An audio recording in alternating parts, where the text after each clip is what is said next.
Hey there, General Hospital fans! If you thought Professor Henry Hank Dalton was skating by with nothing but smug comments and shady lab schemes, his time in Port Charles is just about up, and his final night is peak soapy chaos. We've got Jocelyn running a bar sting, Vaughn lurking in the background, Jack Brennan possibly sniffing danger, and Sidwell lining up something much deadlier outside. Let's get into it. So, Jocelyn Jacks gets an urgent call from S. Vaughn, who tells her to meet him at the Brown Dog Bar. And you already know, if Vaughn says it's urgent and it involves that bar, it's not going to be about coffee and catch up. This is all about Dalton. Dalton shows up clearly trying to drown his problems in alcohol. His neck deep in lab drama, legal heat, and dangerous alliances, so of course his solution is to park himself at a bar and pretend the world isn't crumbling.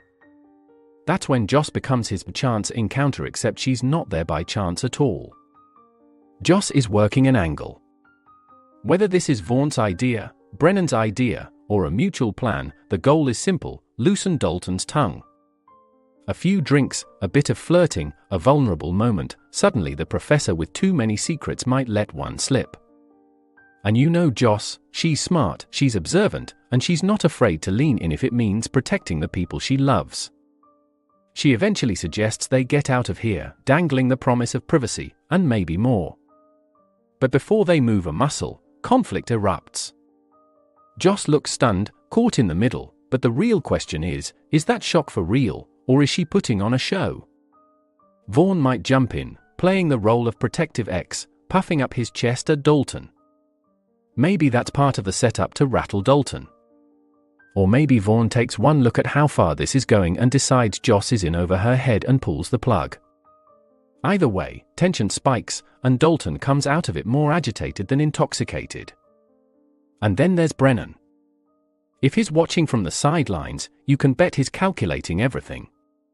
He knows Dalton's made himself a target, drawing attention to the lab, stirring up trouble, becoming a liability to the very people backing him. Brennan may even suspect Dalton's life is now at risk and is hoping this bar stunt stalls the inevitable long enough to squeeze out a few last secrets. But that's the thing with GH villains and their allies: if you cause too many problems, you don't get a performance review. You get a body bag.